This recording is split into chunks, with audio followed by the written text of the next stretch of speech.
Hey guys, I am sitting down to film this again because Diesel was totally interrupting me last time.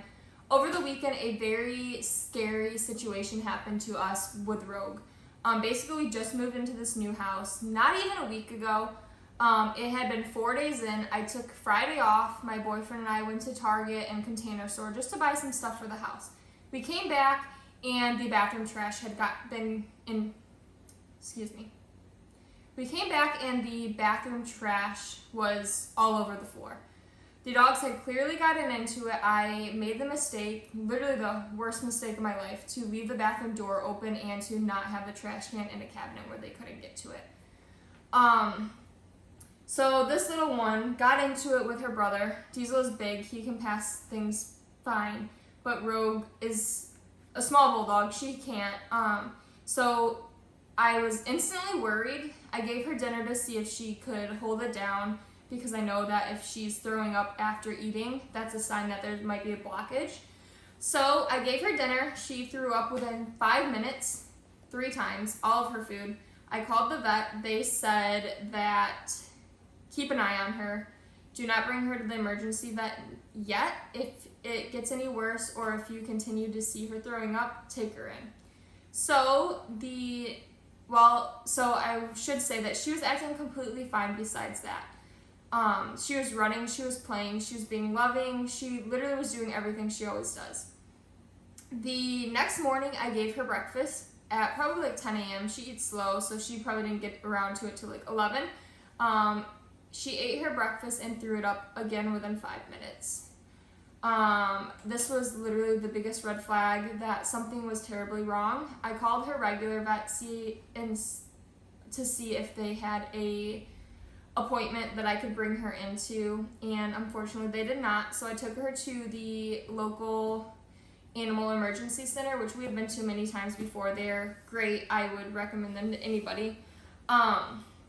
So we took her in. The vet did x-rays right away. She was very concerned because her stomach was full. It was just a big gray mass. Since there was no metal or anything, you couldn't really just see a fork or something. So it was just a big ball of gray in her stomach.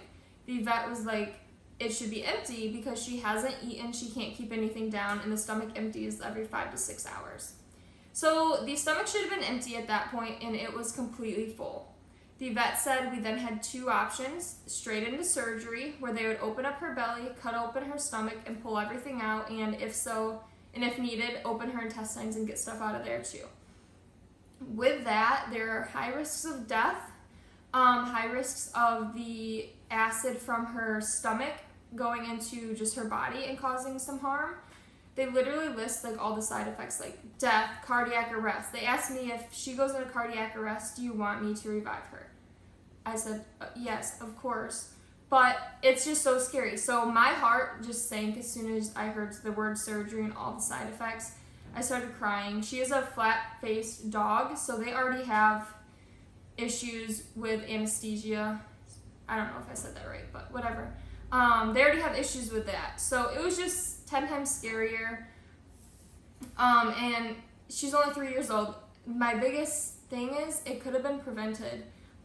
She literally didn't have to get in the trash. It was completely my fault, leaving the door open, leaving it out in the open. It was completely preventable.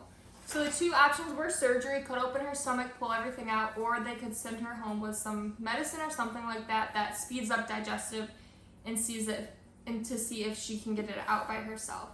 The vet and myself both agreed that surgery right away would be the best case because chances are she wouldn't get it out by herself anyways. She went into surgery Saturday afternoon. The vet called me and said she had pulled out 3 tampons and some panty liners out of her stomach. There is no way she could have passed these, so surgery was the right call. It's just so sad because it's so preventable. It shouldn't have happened, and it did, and it was all my fault. I have notes right here I want to touch on. So basically, she then spent the night there. The vet said that they would call me at 6 to 7 a.m. to give me an update on how she was overnight, and then they would call me again at 5 to 6 p.m. This would be Sunday, and I could bring her home. So they called me at 6 a.m. and said she was holding food down, she was taking her medicine, and she was ready to go home. So they said, come pick her up at 7:30 in the morning on Sunday. So I did. Great news. It went perfectly fine. The surgery went so fast, so well. She recovered quickly. She has a 10 to 14 day recovery of wearing this cone and no like physical activity, no jumping, no running, none of that. Day one home, she was very sedated. She was out. I had her in this bed literally all day with a trash bag and a towel over it because she would pee on herself.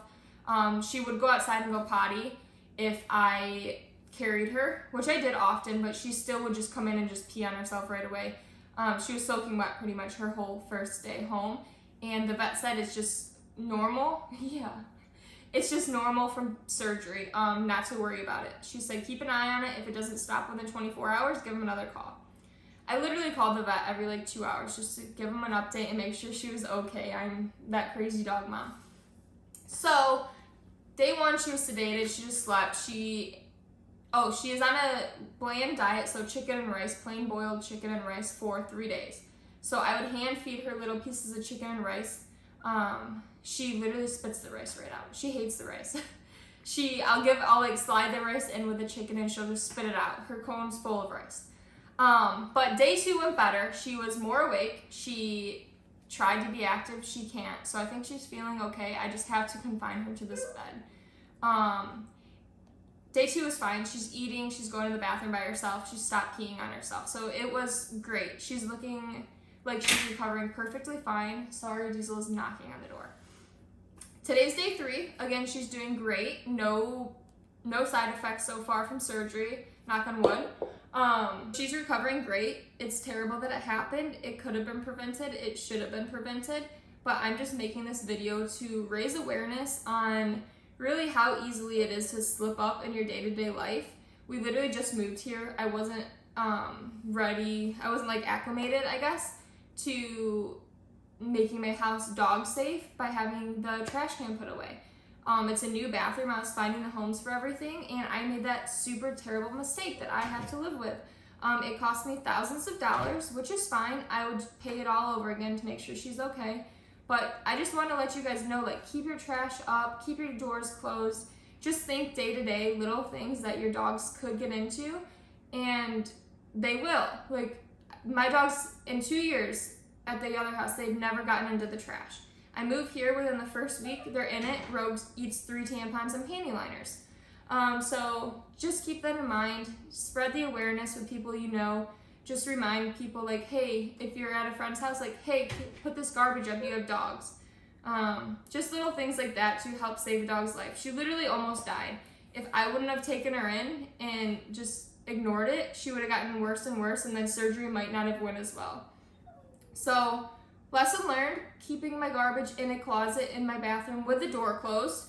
And yeah, thank you guys for watching. I really hope this helped someone. I will insert some pictures of when I first brought Rogue home and how she's doing now, but it's been a very scary past 3 days so far.